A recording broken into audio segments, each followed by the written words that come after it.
जी मंगलवार का दिन था, राम भक्तों की सरकार है तो ईश्वर को मानने वाले हैं, तो मंगलवार को ये काम हुआ है।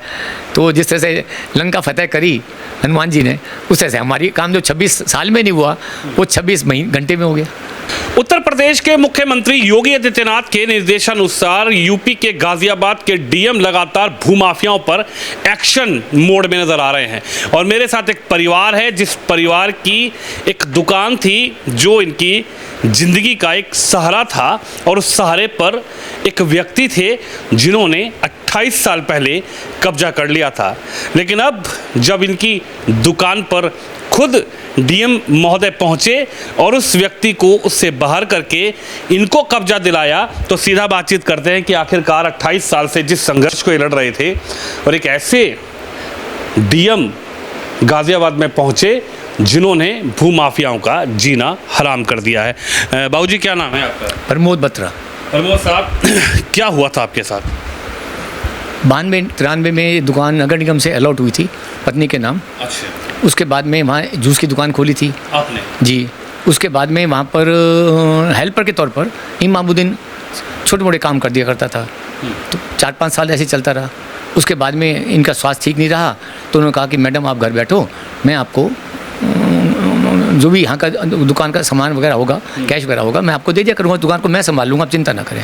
मतलब उसने कहा कि मैं केयर टेकर, अब आपकी तबीयत ठीक नहीं है तो मैं आपकी दुकान का रख रखाव भी करूँगा और जो सामान लाना होगा जूस के लिए XYZ जो भी, मतलब आप आराम कीजिए और मैं आपका जो है पूरी तरीके से सहायता करूँगा। जी हाँ, जी हाँ। फिर क्या हुआ? फिर धीरे धीरे उसने कुछ दिनों तक ये सिलसिला चलता रहा, पेमेंट देता रहा। वो दूसरे दिन तीसरे दिन कभी मैं जाकर ले आया। उसमें काउंटिंग में कुछ हो नहीं सकती थी, जो उतना उसे दे दिया उसमें सब्र करके क्या। फिर उसने ये भी देना बंद कर दिया, दुकान चल ही नहीं रही है, काम चल ही नहीं रहा है, अब लोग नहीं जूस पीते, फलाना डिमाचा है, और टाइम टाइम मैं भी नहीं आ रहा हूँ, मेरी पत्नी बीमार रहती है। ये तो साल हमने इसको ये झेला। फिर हमने कहा भाई अब नहीं चल रही है तो दुकान खाली करो भाई, दुकान हमें दे दो, मैं ही बैठा हुआ हूँ, मैं ही आपकी सेवा कर रहा हूँ, मैं गरीब आदमी हूँ। ये सोच करके कि भाई चलो गरीब है, मेरी पत्नी बीमार है, कुछ साधन सा हो जाएगा, मतलब उसने हमें तो देना बंद ही कर दिया। दुकान का कुछ भी हमें कैश देना, प्रॉफिट देना बंद कर दिया। फिर मेरी पत्नी बीमार हो गई है, अब मैं पत्नी को दिखाने जा रहा हूँ, मैं भी टिक के नहीं बैठ पाता हूँ, इस दुकान से ही सहारा हो जाता है।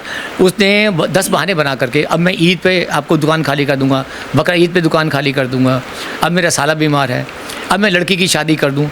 ऐसे करते करते 1-1 साल करके उसने ऐसे साल निकाल दिए। अब मैं लड़की की शादी कर दूं, आपके सारे मेरी बच्चे कामयाब हो जाएंगे और उनकी शादियां हो जाएंगी, तो शादी नहीं होती हैं। मतलब आपको इमोशनली ब्लैकमेल और आपकी दुकान पर कब्जा, इमोशनली ब्लैकमेल किया कि साहब अब बच्ची की शादी करनी है, कि साहब दुकान नहीं चल रही, कि साहब मैं तो बैठता ही नहीं हूँ, और इस आड़ में उसने उसकी जो मंशा थी वो आपकी दुकान को कब्जा करने की थी निश्चित रूप से।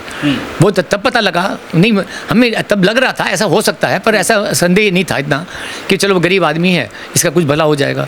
3 साल पहले उसने उल्टा हम पे ही मुकदमा कर दिया। अच्छा जी, कि हमें धमकी दे रहे हैं, हमें जान मान से धमकी देते हैं, हमें दुकान पे आके गाली गलौज करते हैं, मुझे इस दुकान पे स्टे दिया जाए। हम तो हैरान हो गए कि दुकान भी हमारी, अब तक ये हमें बेवकूफ़ बनाता रहा और अब अचानक ही इसने ही हम पे मुकदमा कर दिया। उससे पहले लोग हमें कह रहे थे कि भाई जो दूसरी जनता पार्टी हैं, जो दल बने हुए हैं, उनको आप हैंड ओवर कर दो, वो आप खाली करा देंगे। मैंने नहीं, कानून से ही खाली हो तो ज़्यादा अच्छा है। हमसे कहा कि इसके ऊपर केस कर दो, हमने वो भी नहीं किया, उसने हम पे केस कर दिया। जब केस कर दिया तो अब तो भुगतना था बैठ करके। 1.5 साल पहले जज साहब ने उसको कहा कि भाई तुम अपना ना तो रेंट एग्रीमेंट दिखा पाए हो, ना आपने कोई कुछ भी नहीं था, ना किरायानामा दिखा पाए हो, ना आप इसके मालिक हो वो दिखा पाए हो। जो रेंट जमा होता है, लीज रेंट नगर निगम में, बिजली का कनेक्शन, कुछ भी तुम्हारा नाम नहीं है, तो तुम्हारा ये केस खाली किया था, खारिज किया था। हम थाने गए, हमने कहा भाई जज साहब ने क्या इसमें ये ऑर्डर नहीं है कि दुकान खाली की जाए। मतलब पुलिस ने आपसे ये कह दिया कि साहब ये ऑर्डर नहीं है कि दुकान खाली करा दी जाए? जी हाँ, उन्होंने कह दिया। उन्होंने अब भी हमारी हेल्प नहीं की। ये कह करके कि यही ऑर्डर किया है कि आपका इसमें स्वामी का रोल नहीं बनता है, आप किराएदार नहीं हो, ये भी आपका प्रूफ हो गया है, लेकिन इसमें ये भी तो ऑर्डर करना चाहिए था, खाली कराओ। ये तो फिर आप उल्टा आप इनके ऊपर केस करो, जो करना है करो, मैं हेल्पलेस हूँ कोई। अच्छा, ये सब चीज़ें आपके संग घटना हुई, काफ़ी लंबी घटना है और बहुत संघर्ष आपने किया है, लेकिन अब क्या हुआ जब आप यहाँ के डीएम महोदय रविंद्र मादड़ के पास पहुँचे? कैसे आप पहुँचे, कैसे आपको पता लगा, और क्या आपको विश्वास था कि हम डीएम महोदय के पास पहुँचेंगे और हमारे को जो संघर्ष हम कई वर्षों से कर रहे हैं डीएम उसमें मदद करेंगे? डीएम रविंद्र कुमार मादड़ के पास आप कैसे पहुँचे, कैसे आपको जानकारी मिली और क्या प्रकरण रहा? अखबार में तो मैं पढ़ ही रहा था कि भूमाफियाओं के खिलाफ अभियान चला रहे हैं, लेकिन मन में एक करंट सा पैदा नहीं हो रहा था कि अधिकारियों पे जाया जाए, विश्वास नहीं हो पा रहा। हाँ, तो एक भाजपा के युवा नेता हैं, पार्षद हैं, अंकुश अरोड़ा, उन्होंने कहा कि नहीं डॉक्टर साहब चलो साथ, आप साथ चलो, एप्लीकेशन लेके चलो, कागज लेके चलो, ऐसा नहीं है। मैंने कहा भी कुछ होना तो है नहीं, क्या आप एक बार एप्लीकेशन दो, चलो। पत्नी को लेकर के मैं पहुँच गया वहाँ, डीएम साहब को एप्लीकेशन दी सोमवार का दिन था शायद, हाँ सोमवार का दिन था, एप्लीकेशन दी। तब तक भी ऐसा नहीं लग रहा था कि काम हो जाएगा या इतना चुस्ती से, इतनी फुर्ती से काम हो जाएगा। मैंने कागज़ दिखाए उनको, क्या कोई बात नहीं, सब कागज़ आपके पास है। मैंने स्टे ऑर्डर दिखाया, सिर्फ उन्होंने स्टे ऑर्डर पढ़ा, जो स्टे ऑर्डर दिया था, वो स्टे कैंसिल किया था, जो खारिज किया था उसको पढ़ा उन्होंने, कि ठीक है बाकी सब कागज़ है आपके पास हैं, आपके पास वो इसका लीज रेंट है या अलॉटमेंट का लेटर है, वो सब मैंने सब कुछ है, फाइल मेरे पास थी। दोनों अधिकारी बैठे हुए थे, सिटी मजिस्ट्रेट साहब त्रिपाठी जी और दूसरे एक अधिकारी और बैठे हुए थे। उन्होंने कहा भाई इस काम को फ़ौरन करो, उसको बुलाओ, चौकी बुलाओ, चौकी से किसको बुलाओ? इमामुद्दीन को। क्या नाम था पूरा? इमामुद्दीन मलिक। अच्छा, कहाँ के रहने वाले थे वो? मोदी नगर में बेगमाबाद गाँव है, कस्बा जी, मोदी नगर पास, वहाँ का रहने वाला है। और वैसे वो शायद दुकान के अंदर ही सो रहा है, मतलब उसने पूरा प्रॉपर कब्जा कर लिया था? बिल्कुल दुकान पे ही सोता था वो कहता है मेरी पत्नी, अगर दुकान पे सोऊंगा नहीं तो खाली करवा लिया जाएगा। हाँ, तो उसने दुकान पे सोना शुरू कर दिया उसने कि भाई मेरी पत्नी का देहांत हो चुका है, अब मैं घर जाता ही नहीं हूँ और मेरा मकान बिक गया है, ये है। तो उन्होंने कहा कि त्रिपाठी जी ने, सिटी मजिस्ट्रेट साहब ने फ़ौरन फ़ोन कर दिया थाना कोतवाली सियानी गेट पर कि भाई इसको इमामुद्दीन को थाने बुलाओ। हमसे कहा आप वहाँ पहुँचो, हम वहाँ पहुँच के सियानी गेट पहुँच गए, हमारे पीछे गाड़ी लेके साहब पहुँच गए वहाँ पर। इतने में चौकी इंचार्ज जो यशोदा हॉस्पिटल के पास में है, वो वहाँ का जो एसओ इंचार्ज था प्रतीक कुमार, वो उसको लेकर आ गया। इंटेरोगेशन सारा काम 2 घंटे से ज़्यादा तो हमारे त्रिपाठी जी ने किया, जो सिटी मजिस्ट्रेट साहब है। बता भाई कोई कागज़ लाया है, प्रॉपर्टी तेरी है, नगर निगम में तेरा नाम है? कि नहीं जी नहीं जी नहीं जी। कि फिर कब्जा करके बैठा है कि मैं तो कह रहा हूँ कि मेरी लड़की की शादी हो जाएगी, खाली कर दूंगा। कहते भाई शादी के ही में इंतजार में ही बैठे रह जाइए, 3 शादियाँ तो कर चुका है तू, घर वाली की के बाद में लड़की शादी भी कर दी, लड़की शादी भी कर दी, उस बड़े लड़के के 10-12 साल के बच्चे हो गए, और कितनी शादियाँ करेगा भाई, दुकान खाली कर। कहीं कर दूंगा नहीं, अभी कर, आज ही कर, डीएम साहब का ऑर्डर है, आज ही होनी है, आध घंटे में। क्योंकि आध घंटा नहीं 1.5-2 घंटे लग जाएंगे। कि 1.5-2 घंटे ले, चल कर सहमति पत्र पर साइन कर। एसओ साहब ने उसकी वीडियो रिकॉर्डिंग बनाई, पूछा, कोई क्वेश्चन पूछे, उसने कहा मेरी कोई प्रॉपर्टी नहीं है जी, ना मेरे नाम अलाउट हुई है, ना मैंने कुछ किया है, ना मेरे नाम बिजली का कनेक्शन है, और मैं दुकान अपनी सहमति से खाली कर रहा हूँ। उससे साइन करे, हमारे साइन की है। पर हमसे कहा कि 6 बजे आप आ जाएँ, चाबी ले जाएँ। इतनी मतलब आध घंटा बैठ के मजिस्ट्रेट साहब तब गए हैं कलेक्ट्रेट। तो आपके साथ तो तस्वीरें जो हमने देखी है, आपके साथ खुद डीएम महोदय पहुंचे हैं, खुद प्रशासनिक अधिकारी पहुंचे जब आपकी दुकान का कब्जा दिलवाना था। तो डीएम महोदय आपकी दुकान पर पहुंचे, क्या कहेंगे? बड़ी हैरानी की बात है और हैरानी में नहीं है, वो तो सच ही हो गया कि जब वो सुबह मजिस्ट्रेट साहब का फ़ोन आया त्रिपाठी जी का कि भाई आप कहाँ पर हो? मैंने घर पर हूँ जी। कि चाबी किसके पास है? मैं चाबी जो है दुकान की वो एसओ साहब के पास ही है, चाबी तो वहाँ पहुँच गई है। और कहते डीएम साहब आपको 3 बजे वहीं पे दुकान पे आके कब्जा देंगे, चाबी आपको हैंड ओवर करेंगे, दुकान की चाबी आप देंगे, आप 3 बजे पहुँच जाना। तो मैंने, आप कौन बोल रहे हैं? मेरे मुँह से निकला पेशकार साहब बोल रहे हैं। कि नहीं भाई मैं त्रिपाठी खुद बोल रहा हूँ तो मुझे इतनी हैरानी हुई कि इतनी बड़ी पोस्ट के अधिकारी खुद बात कर रहे हैं। मतलब उनको इसके लिए अपने स्टाफ की ज़रूरत नहीं पड़ी, उन्होंने खुद बात करी। आपने कहा कि गाज़ियाबाद के डीएम हनुमान हैं, आपके लिए गाज़ियाबाद के डीएम हनुमान के रूप में आए हैं, ये कैसे मन में आया? आपने जो मंगलवार का दिन था जी, मंगलवार का दिन था, राम भक्तों की सरकार है तो ईश्वर को मानने वाले हैं, तो मंगलवार को ये काम हुआ है। तो जिस तरह से लंका फतेह करी हनुमान जी ने, उस तरह से हमारी काम जो 26 साल में नहीं हुआ वो 26 घंटे में हो गया। तो हम तो इससे शासन प्रशासन और इसके बड़े धन्यवादी हैं। मुख्यमंत्री योगी आदित्यनाथ जी को कैसे देख रहे हैं? क्योंकि अभी हाल फिलहाल में एक लखनऊ में एक प्रोग्राम हुआ था और हमने भी इस प्रोग्राम को कवर किया था, और ख़ुद मुख्यमंत्री योगी आदित्यनाथ जी ने जिक्र किया कि जिस तरीके से अब प्रशासनिक व्यवस्थाएं हमने बनाई हैं, गवर्नमेंट ने बनाई है, सरकार ने बनाई है, और ख़ुद डीएम रविंद्र मादर जी का जिक्र हुआ कि साहब ऐसे डीएम हमारे काम कर रहे हैं, भूमाफियाओं को साफ निर्देश है 1 इंच भी सरकार की ज़मीन जो है वो भूमाफियाओं पर नहीं रहने देंगे, गरीब की ज़मीन नहीं रहने देंगे, किसी ज़रूरतमंद की ज़मीन पर किसी भी भूमाफिया ने कब्जा किया है तो खाली कराने का काम करेंगे। योगी आदित्यनाथ जी को आप कैसे देखते हैं? योगी जी के लिए क्या कहेंगे? अद्भुत, नो डाउट, इसमें कोई शक नहीं कि उनके मार्गदर्शन है तभी तो अधिकारी तक काम कर रहे हैं। अधिकारी तो अच्छे हैं ही, लेकिन उनका मार्गदर्शन ना हो तो अधिकारी कैसे काम कर सकता है? तो उनका मार्गदर्शन और उनकी निष्पक्ष सोच और उनका जो विज़न है वो लाजवाब है। वो तो हम कई सालों से देख ही रहे हैं, आज प्रत्यक्ष देख लिया है। कुछ लोग कहते हैं कि साहब बिल्डोज़र जो योगी जी ने शुरू किया है, ये बिल्डोज़र विपक्ष बहुत सवाल उठाता है बुलडोज़र को लेकर, लेकिन जब आप लोग जैसे आप जैसे लोग की तस्वीर सामने आ रही है कि साहब 26 साल से दुकान पर कब्जा, कोई कह रहा था 15 साल पहले मैंने किसी से प्लॉट लिया उसने मेरे को कब्जा नहीं दिया, कोई कह रहा साहब 20 साल से मैंने पैसे दिए 20 लाख रुपया, मेरा प्लॉट अब तक नहीं मिला। लेकिन जो आज पीड़ित लोग सामने आ रहे हैं और प्रशासन खुद डीएम ऐसे मामलों को उजागर कर रहे हैं और मीडिया के सामने मामला है, उनको कब्जा दिया जा रहा है। जैसे आपको दुकान मिली, चंचल को घर मिला, ईश्वर नाम के एक लखनऊ के व्यक्ति को उसी को जो है डीएम साहब ने खुद उसको घर जाकर दिया, उसको कब्जा दिलवाया। इस पर क्या कहेंगे? बुलडोज़र पर तो बड़े सवाल उठते हैं, लेकिन विपक्ष का काम तो खिंचाई करना है ये है, उसके तो कुछ नहीं कह सकते। लेकिन जो प्रत्यक्ष में सामने आ रहा है तो उसका तो दिल खुश होगा, वो तो धन्यवाद देगा, उसको तो लगेगा अच्छा ही हो रहा है, क्यों नहीं अच्छा हो रहा भाई। जिसकी अपनी प्रॉपर्टी पे कब्जा किया है, मकान पे कब्जा किया है, जिसके पसीने की कमाई खींची गई है, तो उसको तो सच में लगेगा कि भाई ईश्वर ने के भेजे हुए दूत हैं जो ये काम कर रहे हैं। यानी आप मानते हैं कि जैसे योगी जी कह रहे हैं कि साहब अगर कब्जा करोगे अवैध प्रॉपर्टी बनाओगे तो बुलडोजर से फिर कार्रवाई भी होगी। तो इसमें बुरा भी क्या है?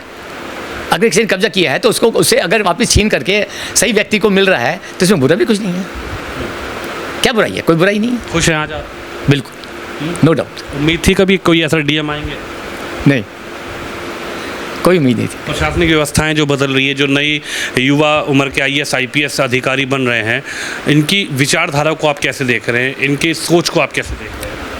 हाँ, एक नई सोच है, काम करने का जज्बा है और ईमानदारी से समाज को उठाने का इनके अंदर व्यक्तिगत सोच से ही चल रहे हैं, तभी आगे बढ़ रहे हैं और आगे धीरे धीरे बदलाव आएगा। ईश्वर जैसे हमारे डीएम साहब, सिटी मिनिस्टर साहब ने इन्होंने इतना बड़ा योगदान दिया है, तो ईश्वर इनको भी आगे ऊंचाई तक ले जाएगा, इसमें कोई शक भी नहीं। देखिए, जो 28 साल तक संघर्ष किया है उसके बाद आज परिवार है, खुश है।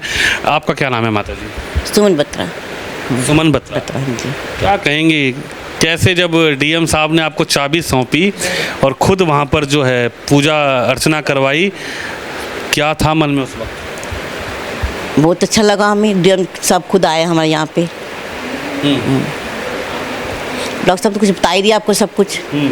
हम परेशान थे, 30 साल से परेशान थे, किसी ने कोई हमारी मदद नहीं की। हम कोर्ट में भी गए और थाने में भी गए, किसी ने कोई सुनवाई नहीं हुई। फिर हम डीएम साहब के ऑफिस में गए, उन्होंने हमें 24 घंटे में काम कर दिया, हमारा 24 घंटे में। हमें इतना अच्छा लगा, हम खुद राम भगत हैं और देखा थे हनुमान जी हमारे सामने प्रकट हो गए। कौन है हनुमान जी?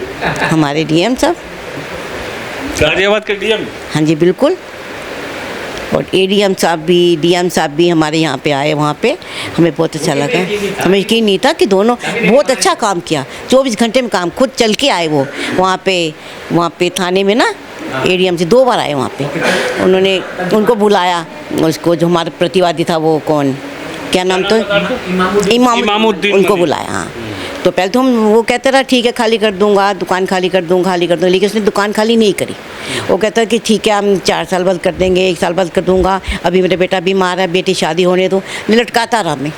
फिर आके धमकी भी दी उन्हें कि हम 4 से कोई कम हो जाएगा, अब बार बार तंग करोगे मेरे को। तो आपको ये देखिए, तस्वीर भी ज़रा देख लीजिए। माता जी बता रही हैं कि इमामुद्दीन मलिक जो मात्र एक सहयोगी के तौर पर काम करता था, ये परिवार उसको पैसे देते थे।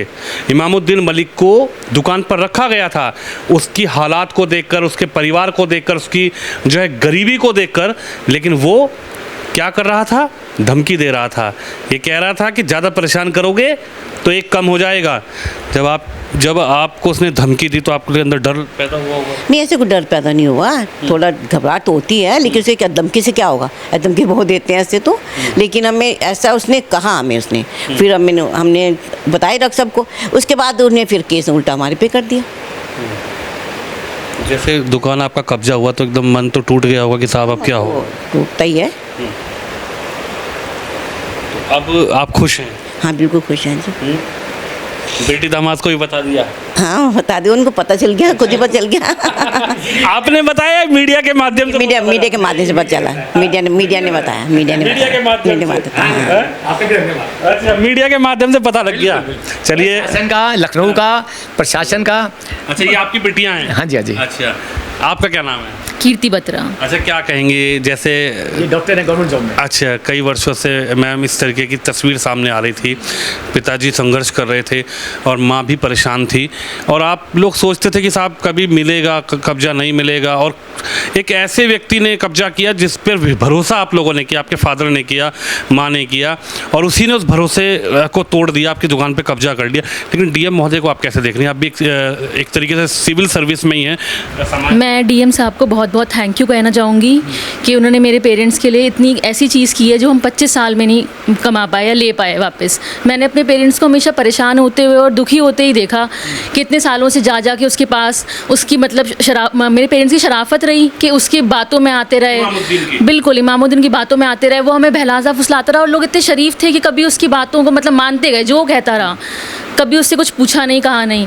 और जब आज परेशान उनको हमने इतना देखा है, तो आज जब वो उनको मतलब मुझे तो फ़ोन के थ्रू पता लगा, सारा सोशल मीडिया पता लगा कि भाई ऐसे ऐसे दुकान मिल गई है, तो हम भी मिलने आए और उनको मम्मी को मुबारकबाद देने आए, पापा मम्मी को, और सब मीडिया भी चैनल कवर कर रहे हैं, तो बहुत खुशी है इस चीज़ की। और डीएम साहब को बहुत बहुत धन्यवाद है इस चीज़। ऐसे डीएम और ऐसे मुख्यमंत्री के लिए आप क्या कहेंगी जो ये कह रहे हैं कि साहब किसी की भूमि पर अगर कब्जा होगा, डीएम साहब खुद कह रहे हैं कि मैं बैठता हूँ सुबह, जनता दरबार लगता है, समस्याओं को सुनने के लिए बैठता हूँ, और मेरे पास सीधा आएँ, किसी के चक्कर में ना पड़े, मैं फैसला करूँगा, जिसकी सही होगी उसको मिलेगी, जिसकी गलत होगी उसको जेल भेजा जाएगा। बिल्कुल सही कर रहे हैं डीएम साहब, बिल्कुल सही कर रहे हैं। ऐसे लोगों को और इसके थ्रू जागरूक होंगे और लोग भी उनके पास जाएंगे, जो भी ऐसे परेशान हैं उनके पास जाएं। मुझे लगता है कि उनको भी ज़रूर उनकी सुनवाई होगी और उनका काम भी होगा। और हम तो बहुत शुक्रगुजार हैं डीएम साहब के और सिटी मजिस्ट्रेट के कि उन्होंने हमारा काम करवा दिया। चलिए, देखिए पूरा परिवार है, और ये तस्वीर देखिए आप, बाबूजी हैं, बहुत सीधे व्यक्ति हैं, और माताजी ये बहुत ही सीधे लोग हैं।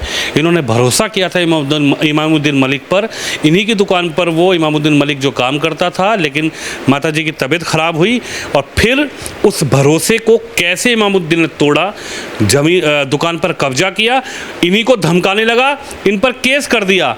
लेकिन आज जब मुख्यमंत्री योगी आदित्यनाथ जी के निर्देशानुसार सभी जिलों में इस तरीके की जो है एक्शन देखे जा रहे हैं, और खासकर गाज़ियाबाद में जो एक्शन यहाँ के डीएम रविंद्र कुमार माथुर ले रहे हैं, उसी एक्शन के ज़रिए इनकी दुकान वापस मिली है। और ऐसे लोगों के लिए खुद डीएम महोदय का कहना है कि जो भी परेशान व्यक्ति है वो सीधा प्रशासन के पास पहुँचे, डीएम के पास पहुँचे, और सही को सही और गलत को गलत प्रशासन की नज़र से कानूनी तरीके से देखा जाएगा। कैमरामैन शिवम यादव के साथ विनोद शर्मा, गाज़ियाबाद।